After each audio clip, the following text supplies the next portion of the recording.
Later Live. Now, at some point over the last 10 years or so, J.K. Rowling quietly became, apparently, richer than the Queen.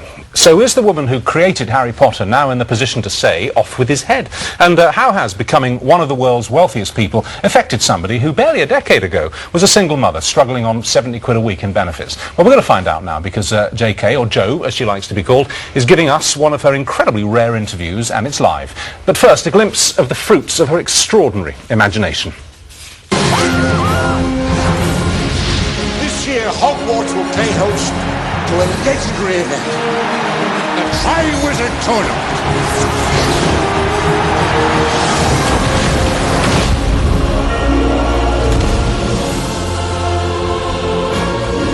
The tournament brings together 3 schools for a series of magical contests. I was just wondering if maybe you wanted to go to the ball with me. For each school, a single student is chosen to survive 3 dangerous tasks. Only one will go down in history. Only one wins eternal glory. People die in this tournament. You're the boy who lived.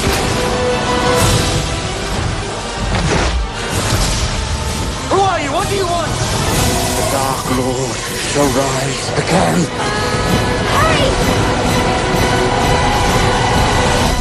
And Jo joins us now. And I love that clip because it epitomises for me what's really good about the later of your books. I mean, we've just left this valley of pain and distress, which is bringing up adolescence. You're about to enter it. That's something to look forward to then. It's just as bad as you think it's going to be, I can tell you. But that's what's lovely about the sequence of books is that you see Harry turning into a grumpy adolescent and all the others around him going through those adolescent pains. You draw that very accurately, and you don't have adolescent kids yourself. I mean, is that just based on friends and conversations with friends who've got them? Well, I taught teenagers for a while. They were my favourite age group to teach, in fact. Yeah. So I think I drew on a bit of that, and I drew on memories of how grumpy we all were when we were teenagers. We weren't my sister's here to watch this, and she was very grumpy, so I drew a lot on her. Is she older than you or younger? Yeah, she's younger, 2 years younger than me. Right. Yeah. I mean, I know what I want to end at to happen at the end of the whole Harry Potter thing. I want Harry to marry Ginny, and I want Ginny Weasley, and I want Ron to marry Hermione, and all that.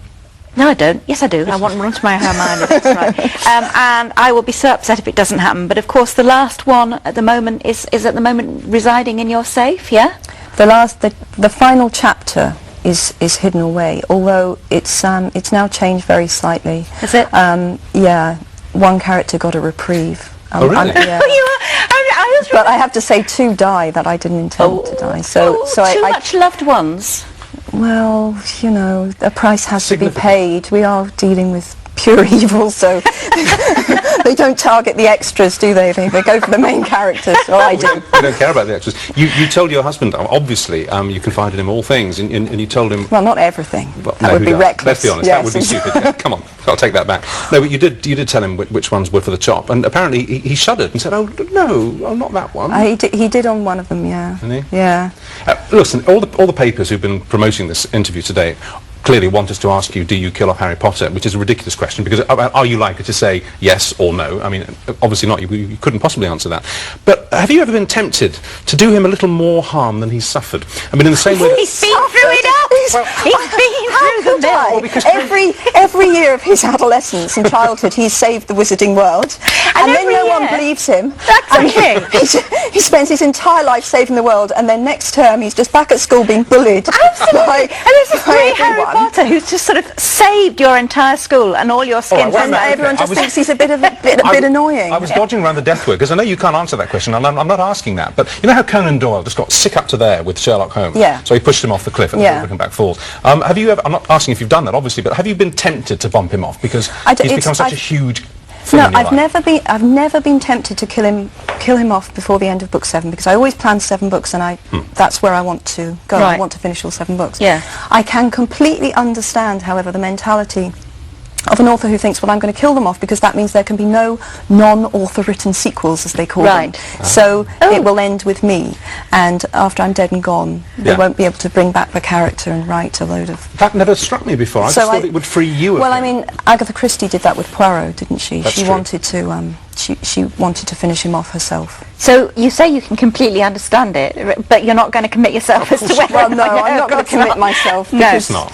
I don't want the hate mail apart from anything else. Absolutely. When you started off, I mean, when you first thought about Harry, what came first? Was it the idea of the magic, or the character Harry, or the boarding school? I mean, were you a big keen reader of boarding school stories? When I read a few when I was younger. Angela Brazil and all that kind of I never read Angela that. Brazil. I read some Mallory Towers, and they really Yeah. don't bear rereading, do No. they? But when No. I was 6, so I really like them. But I think Harry and magic came together. Yeah. So the essential idea was a boy who was a wizard without knowing he was a wizard. That was it. That was the premise. Yeah. And then I worked backwards from there. How could he not know? And so that's how all the backstory came. And there's a lot of backstory, as you know. Yeah. And in fact, now I'm in book 7, and I realise just how much backstory there is, because there's still a lot to explain and But a lot to find out. You must have had to invent the backstory further down the line. You couldn't possibly have started with this massive Oh hinterland. no, I mean, of you must course have I had to didn't. I mean, do it back I to front. didn't know. You could, no way. I mean, I don't know how many characters I've got in play, but I've got a lot of 200 or something. It's ridiculous. But did you ever think, as you were writing the subsequent books, as you wanted, oh, why did I write that Yes. in book 2? That screwed me. I can't write such and such now. Yeah, never. I don't think I've ever done that on a really major plot point. Right. But certainly a couple of times I have hit a snag, and I thought, well, I boxed myself in. If only I'd left something open earlier, then there would have been an easier way to wriggle through that hole. And Like I've always chess, found a way. Well, it is, because it is a complicated plot, and the resolution is. Yeah, keeping it all in your But mind. is the last book complex. finished now? I mean, Judy said it's in your safe. I know the last chapter. No, the last book's not finished. So I'm well into it now. But you've written the but I finale already. I You're building wrote the towards final that. chapter in something like 1990. No, hang on. I wrote the final chapter in something like 1990. It's Really? ridiculous, yeah. So you knew exactly how the series was Well, going to pretty end? much, yeah. Gosh. Yeah. That was a really, I mean, I've been lambasted for that by a couple of people. I think they thought it was very arrogant of me to write the ending of my 7-book series when I didn't have a publisher and no one had ever heard of me. But I mean, when you've got absolutely nothing, you can plan whatever you like, Exactly, can't you? Who cares? Absolutely. And the other thing is, before we ask about how you sort of started writing on it, the other thing that struck all of us, including our son, who is a mega fan, was when the book started to get darker, the whole evil, good thing started to get much stronger. And I think that was, well, it was a bit darker with the Mudbloods in the second book. But in The Prisoner of Azkaban, that's when it got really heavy, With the wasn't it? With the Dementors, Dementors and yeah. all of that. And was that something you intended all along, or did it just develop? Yeah, I did intend it all along, because as Harry grows up, these parallel things are happening, aren't they? Harry's getting older and older and more skilled, and simultaneously Voldemort's getting more and more powerful, and he's returning to physical form, because of course in the first book he's not even a physical entity, really. No.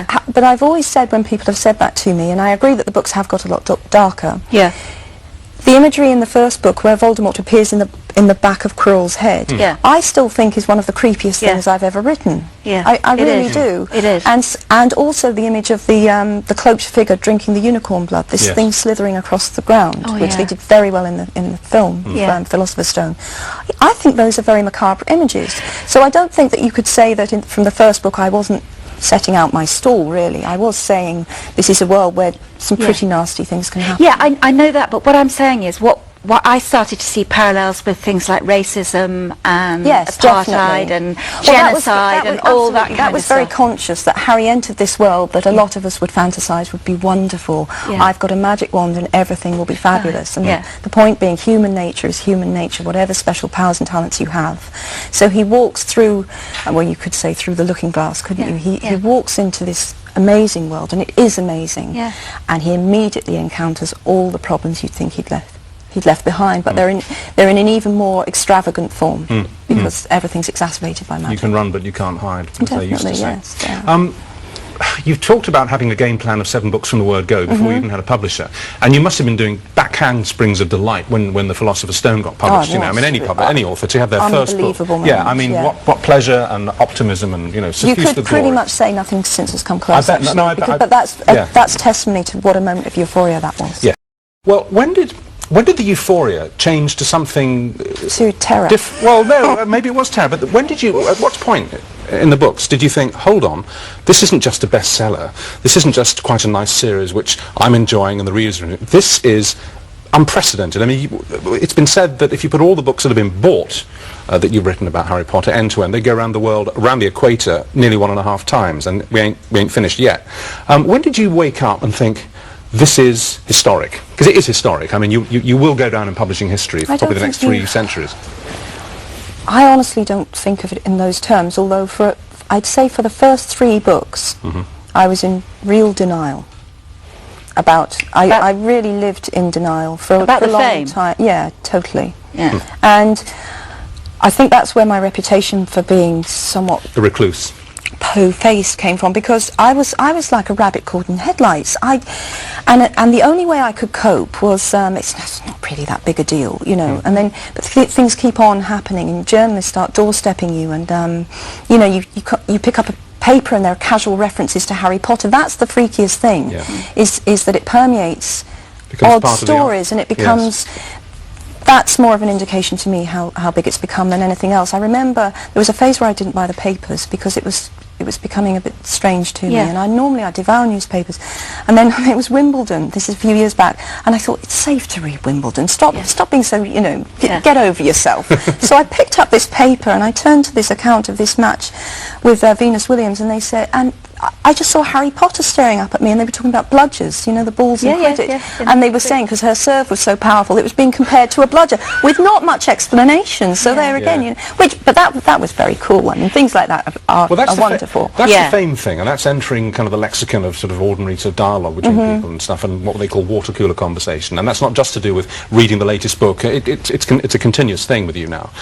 What about the wealth? And I don't want to be prurient about that because it's just what it is. But you are unbelievably wealthy, beyond the dreams of avarice, really. I mean, how's that changed life for you? Well, it's great. Thank you for saying frankly. And it's, if you, I mean, not to crack out the violins or anything, but if you have been through a few years where things have been very tough, and they were very tough, and it's not so much romanticised, but it's dismissed in half a sentence, oh, starving in a garret. And occasionally I thought, well, you try it, pal. You go there and you see. It wasn't a publicity stunt, it was my life. And and at that time I didn't know there was going to be this amazing resolution. I thought this would be life for 20 years. But did you ever feel guilty about the amount of money you went? Because I did. I absolutely did. There came a point where, because initially, I have to say that initially people were reporting, and they still do frequently report, much more than I'd got. I mean, I'm not pretending I'm not hugely wealthy, because I am. But sometimes they print figures that certainly my accountant wouldn't recognise. But in the early days they were saying I was a millionaire, and I was nowhere near a millionaire.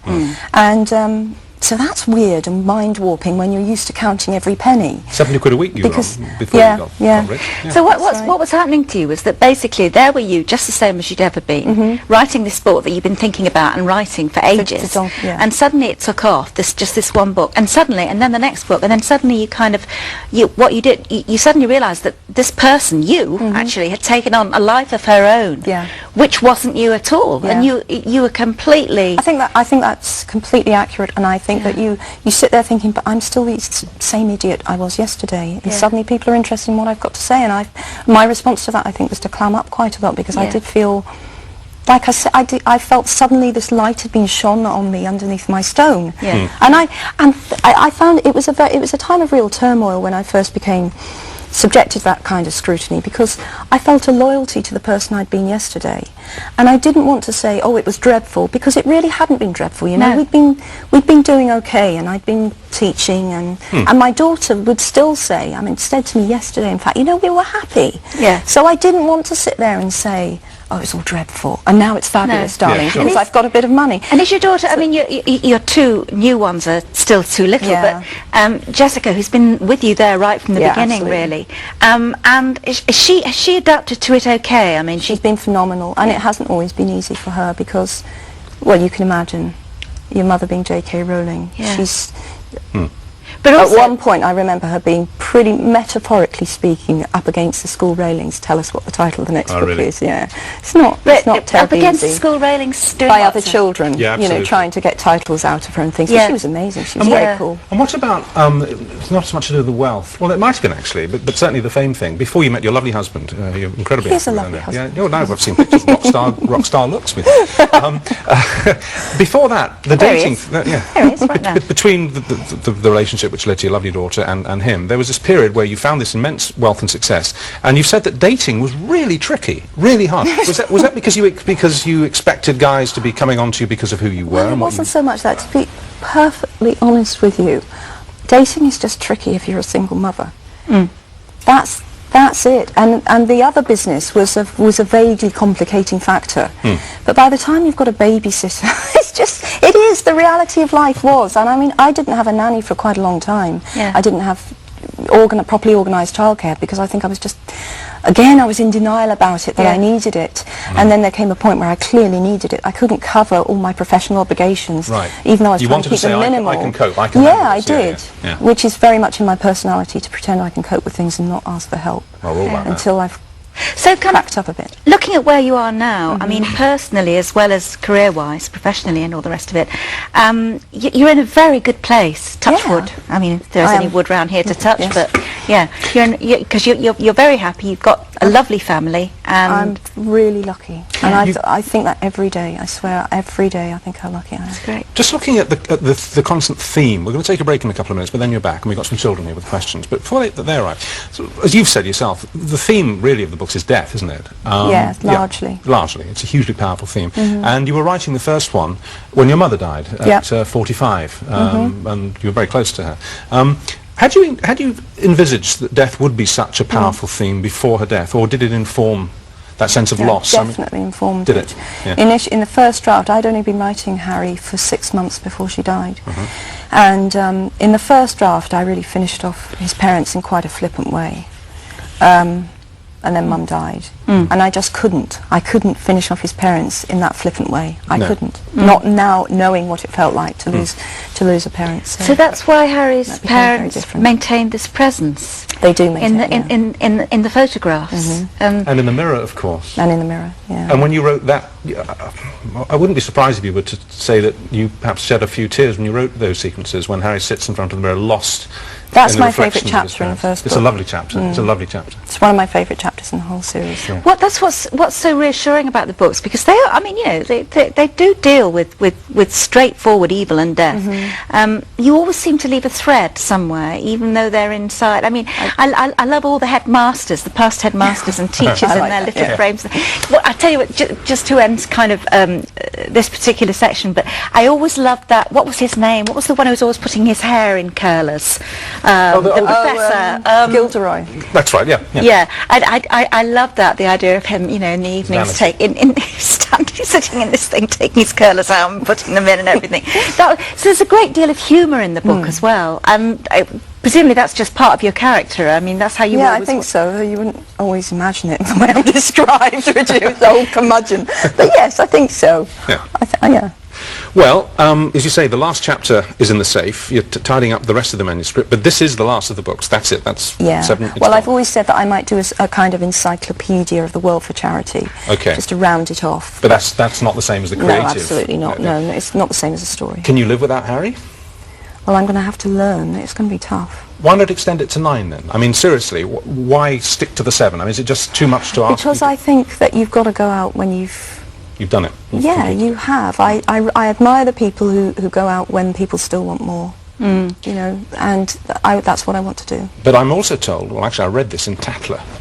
Maybe it was an unguarded comment you made, that Yes. you've written, already completed another children's book for younger children. Oh yeah, it's not completed, but it's pretty far on. It's about halfway. And how long has that been in your mind for? Not nearly as long as Harry. A few years. And are you happy with it? Yeah, I really like it. It's for younger children. It's a kind of a fairy tale. It's a much smaller book. Oh, right. So that would probably be a nice thing to go to after Harry, not another huge tome. And is that you the know. future then? I mean, can you envisage yourself picking up another huge idea like Harry Potter and running it over? Yeah, if I 10 liked the idea Yeah? enough, I definitely would. But I don't think that I don't think I'm ever going to have anything like Harry again. I think you just get one like Harry. Well, I mean, I think most people will be hoping that at some point in your life that you will come back to him in some way, shape or form. There will be something, because you'll have Harry Potter's generations midlife of- crisis. Should he survive to see one? Should Right, be survived. we'll take a break here, but after You Say We Pay, and the lines for that are about to close, by the way, we're back with Jo, and this time a group of kids get to ask her the questions that they... Great. And kids are here, Jo's here. Just before we get to you lot, I mean, it is true about Hogwarts. I mean, it's terrifying. How do they get away with it's fantastic, isn't it? it? Yeah. And what was the other thing I was going to say? Oh yes, Draco. The guy who plays Draco Malfoy is much fancied by everyone. By everyone. Yes. Do any of the girls here fancy Draco in the film? Not after do you? Cedric, I'm not going surely. to You're not gonna tell me, are you? Don't do me a favour. Okay, Where's right. Luke? Where's Luke sitting? Luke, how old are you, Luke? 8. 8. Have you read all the books? Not really, no. Not all of them. Don't know who Harry That's a good Potter start, is. isn't it? You've got a good question for Jo though. So what is it, Luke? If you were a character in your books, who would you be? Probably Hermione, because she was loosely based on me when I was younger. I was quite annoying like that. What, So- brainy? Were you Well, very I much a was- bookie? Yeah, A bookie I schoolgirl. was. I was Yeah. that, and you know, that sort of annoying person who underneath is very insecure. Well, Hermione is a combination, I think, of my sister and me. Yeah. Yeah. So you were the one who'd kind of put people in their place with quotations and things that you'd learned. Well, I don't know that I'd go that far, but I was swotty. I was swotty. And she decked them with the left hook. No, she was more the house elf thing. She was a bit more political, a bit more hysterical about. Were you head girl or didn't were you not I was head girl, You were but head that girl? meant being voted least likely to go to Borstal if you went to my school. That wasn't a massive accolade, to be perfectly It's very frank. funny. Sorry, Okay. school, if you're watching. Oh, yeah, Now, your sorry. favourite character is Luke? Harry Potter. Definitely Harry, That's is it? interesting because not a lot of people like Harry best. Really? No, in fact, Really? it's a tiny percentage. I remember seeing a poll on one of the unofficial fan sites. Something like 2% of people liked Harry best. Oh, I love Harry. Yeah, Ron's much more popular. Okay, Well- where's Ella sitting? There, Ella, how old are you, please? I'm 13. Okay, I'm not going to ask you if you've read every single book, but I'm told you have. You want to ask about a boggart? Yes. What? No, just remind us of what a boggart is. You say spell to a sort of a cupboard, and then what you most fear comes out. Right. Right, so in my case it might be a sort of a huge spider. Yes. Or in Judy's case it might be me. Yeah, okay, fine. A boggart. So what's So what the do you want question? to ask Jo? So I was just wondering, if you stood in front of a boggart, what would you see? I'd see what Mrs. Weasley sees in Order of the Phoenix. She sees this is a bit awful, but she sees her children dead. Oh my God. I know, it's a bit disturbing. You are dark, aren't you? Sorry. Well, I mean, I think for any mother, probably that's the worst thing you could possibly imagine, and that's what she sees as the war is starting and she knows her sons are going to be involved. Right. That's what she worries about. And I've forgotten, how do you counter a boggart? What's the counter spell? You have to learn to laugh at it. Quite hard to laugh at that one, though, and in fact she can't. Someone else saves her from it. She can't banish that image. You like Hagrid best, don't you? Yes, I like I love Hagrid. Yeah, Hagrid's got a huge fan base. Yeah. Yes. Yeah. Wonder if Hagrid's for the chop. Shame, innit? You won't tell us, so there's no point in asking. Who else have we got? We've got George Lynch. Yeah, that's you, isn't it? George L there. Hi. And what do you want to ask Jo, George? My question is, are any of the characters based on people you know? Well, I did mistakenly say that Lockhart was based on someone I had known. Oh, really? Yes, and that got rather an annoying lot of newspaper space because they thought it was the wrong person. They went after the wrong person. He's the very vain one that we were talking about before. Yes, and I barely exaggerated, believe it or not. But someone I knew quite a long time ago. Was he in television? No, well, there are a lot of Lockharts knocking around out there in Lockhart's in television. TV. I love Yeah, him. so that was the only time I sat down and consciously thought, I'm putting X in as a character, and I did. And did you like X? No, I absolutely loathed X, as I think probably comes across by making Gilderoy Lockhart. Do you think X knows? No, I think X's egotism is such that X is probably wandering around saying, we were like that, she adored me. She wanted to marry me. I turned her down. Believe you me. You know, Carly Simon had a very private dinner for charity with the person who nominated the most, and she told them who was the character of You're So Vain, her first hit song, right? Right. You should do the same thing in a few years. you should say, I'll tell you Well, who... I don't want to ruin X's life. No, It sounds a complete... I know, but I still don't want to ruin that person's life. All right, okay. That was a great question, George, which got a great answer. He's a Ron Weasley fan, aren't Who's you? next? Is it Yeah, Sean? Ron. Sean? Kian. Kian, I'm so sorry, Kian. I do beg your pardon. How old are you, Kian? 10. Okay, what's your question for Jen?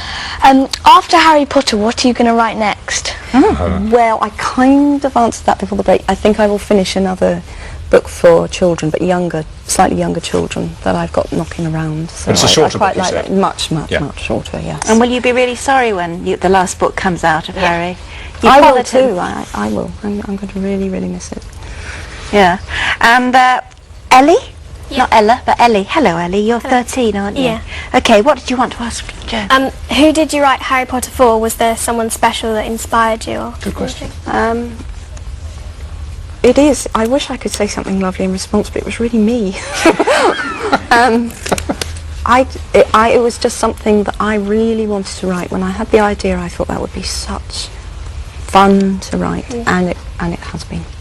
Did the idea just fall out of a clear blue sky? Or It you really wake- did. Really? What? Did you wake up at 3 in the morning with it in No, your I head or what? was on the train, Manchester to London, and it just came. Just fully formed?